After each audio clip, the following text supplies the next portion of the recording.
முக்கிய செய்தி. அதிமுக திமுக சேர்ந்து ஆட்சி அமைக்க உரிமை கோரினாலும் சாத்தியம்தான் என ஆளுநர் அர்லேகர் தெரிவித்திருக்கிறார். அதிமுக திமுக சேர்ந்து ஆட்சி அமைப்பது சாத்தியம்தான் என ஆளுநர் அர்லேகர் தெரிவித்திருக்கிறார். 118 எம்எல்ஏக்களை கண்முன் நிறுத்துங்கள் என்று நான் கூறவில்லை என்றும் ஆளுநர் அர்லேகர் தெரிவித்திருக்கிறார். அண்மை செய்தியாக பார்த்து வருகிறோம். அதிமுக திமுக சேர்ந்து ஆட்சி அமைப்பது சாத்தியம் என்று தெரிவித்திருக்கிறார் பொறுப்பு ஆளுநர் RV அர்லேகர். தனியார் செய்தி நிறுவனத்திற்கு தமிழக பொறுப்பு ஆளுநர் அர்லேகர் தொலைபேசி வாயிலாக பேட்டி கொடுத்திருந்த நிலையில் தற்பொழுது இந்த அண்மை செய்தியை நாம் பார்த்து வருகிறோம். மெஜாரிட்டி இல்லாதது விஜய்க்கு மட்டுமல்ல தமிழ்நாட்டுக்குமான பிரச்சனை என்றும் அவர் தெரிவித்திருக்கிறார். முக்கிய செய்தியாக பார்த்து வருகிறோம். அதிமுக திமுக சேர்ந்து ஆட்சி அமைப்பது சாத்தியம்தான் என்று அவர் தெரிவித்திருக்கிறார்.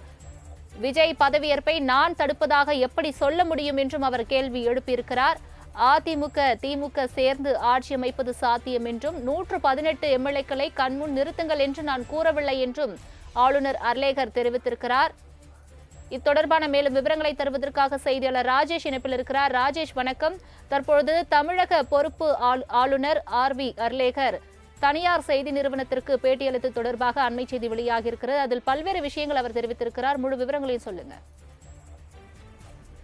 சலோமி வணக்கம். கிட்டத்தட்ட 2026 சட்டமன்ற தேர்தலை முன்னிட்டு சட்டமன்ற தேர்தலுக்கான அந்த முடிவுகள் வெளியாகி இருக்கக்கூடிய சூழ்நிலையில் தமிழக வெற்றி கழகத்திற்கு 108 சட்டமன்ற உறுப்பினர்கள் கிடைத்திருந்தும் அவர்களுக்கு பெரும்பான்மை இல்லாத ஒரு சூழல் என்பது இருக்கிறது. 2 முறை ஆளுநர் அவர்களை சந்தித்து தங்களை ஆட்சி அமைக்க அழைக்க வேண்டும் என்று தமிழக வெற்றி கழகத்தின் தலைவர் நேரடியாக சென்று ஆளுநரிடம் மனு அளித்து முறையிட்டிருந்தார். ஆனால் ஆளுநரை பொறுத்த வரைக்கும் பெரும்பான்மை இல்லாத ஒரு கட்சியை எப்படி ஆட்சி அமைக்க முடியும், உங்களுடைய பெரும்பான்மையை நிரூபியுங்கள், அதன் பின்பு நான் ஆட்சி அமைக்க அழைக்கிறேன் என்று அவர் கூறியதாக கூறப்படுகிறது. இது தொடர்பாக ஆங்கில ஊடகத்திற்கு பேட்டி ஒன்றை ஆளுநர் அவர்கள் அளித்திருக்கிறார். அந்த பேட்டியில் பல்வேறு கருத்துக்களை அவர் தெரிவித்திருக்கிறார். தமிழகத்தை பொறுத்த வரைக்கும் ஆட்சி அமைப்பதற்கான பெரும்பான்மை எண்ணிக்கை தமிழக வெற்றி கழகத்திடம் கிடையாது. அப்படி அவர்களிடம் இருக்கும் பட்சத்தில் அவர்கள் பதவி ஏற்பதை நான் ஏன் தடுக்க வேண்டும்? அது சட்ட ரீதியாக சிக்கல்களை ஏற்படுத்தும். யாருக்கும் பெரும்பான்மை இருக்கிறதோ அவர்களை ஆட்சி அமைக்க அழைப்பதுதான் என்னுடைய கடமை. அந்த வகையில் அதிமுக திமுக இணைந்து ஆட்சி அமைத்தாலும் அதற்கான பெரும்பான்மை இருந்தால் நிச்சயமாக அவர்கள் ஆட்சி அமைக்கலாம். வேற எந்த கட்சியும் பெரும்பான்மை காமித்து ஆட்சி அமைக்க முன்வரலாம். முதலமைச்சராக பதவி ஏற்ற பிறகு குதிரை பேரத்திற்கு வாய்ப்பு இருக்கிறது. அதனால் முன்பாகவே பெரும்பான்மை இல்லாத ஒரு கட்சியை ஆட்சியில் அமர்த்துவது என்பது குதிரை பேரத்திற்கு வாய்ப்பாக அமையும். அதனால் ஒரு பின்னடைவை சந்திக்கக்கூடும். ஜனநாயகம் கேள்விக்குறியாகும்.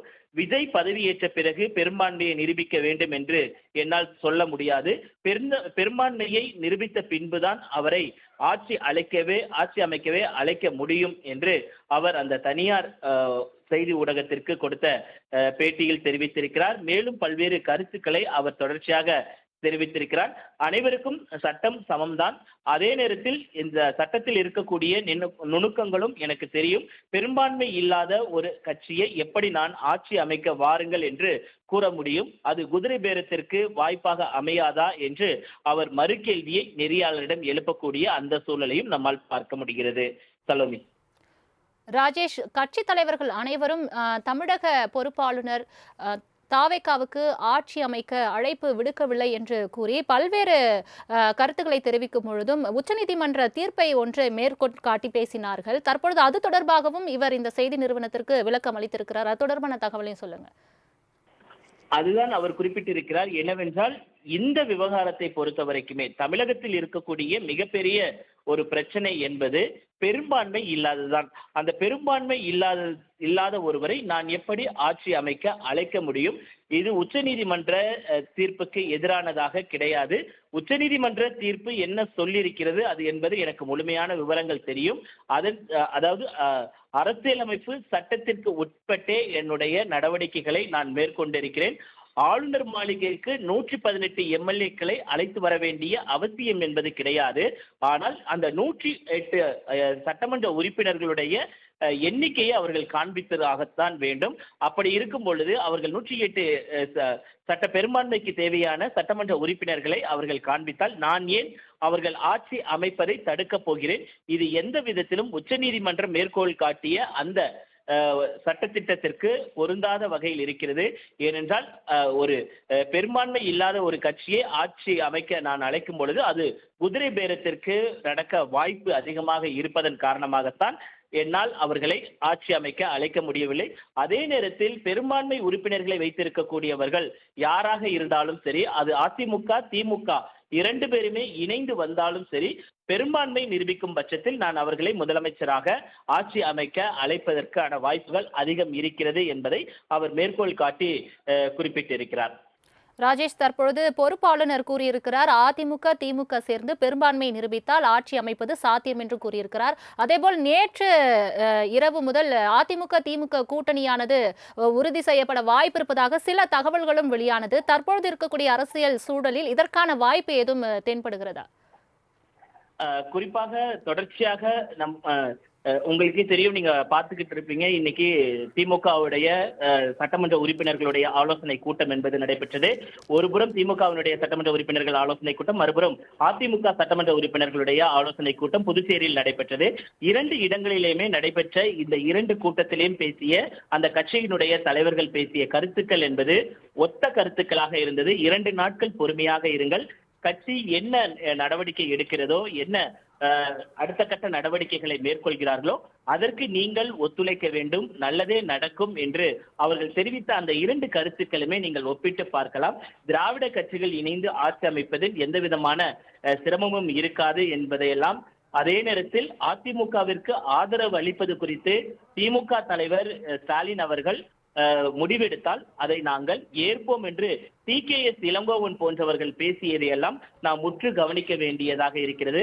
அதே நேரத்தில் புதுச்சேரியில் பேசிய அதிமுக பொதுச் செயலாளர் எடப்பாடி பழனிசாமி நல்லதே நடக்கும், அதிமுக ஆட்சி அமையும் என்று அந்த வார்த்தையை பயன்படுத்தியிருக்கிறார்.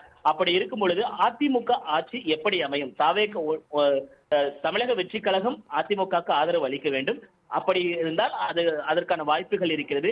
அப்படி இல்லை என்றால் மிக இருக்கக்கூடிய ஒரு வாய்ப்பு என்பது திமுக தான். திமுக வெளியிலிருந்து ஆதரவு வழங்குவார்கள் என்று மூத்த பத்திரிகையாளர்கள் அனைவருமே கூறக்கூடிய ஒரு சூழ்நிலையில், அதுவும் நிதர்சனமாக பார்க்கப்படக்கூடிய சூழ்நிலையில் 2 தலைவர்கள் பேசிய கருத்துக்களை பார்க்கும் பொழுது அதற்கான வாய்ப்புகள் அதிகமாக இருக்கிறது.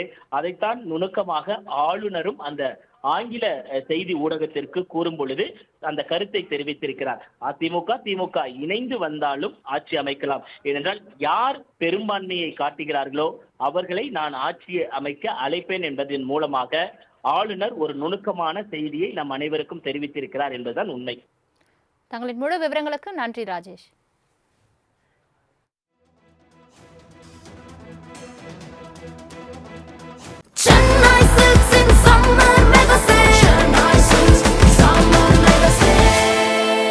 The Chennai Silks in Mega Summer Sale.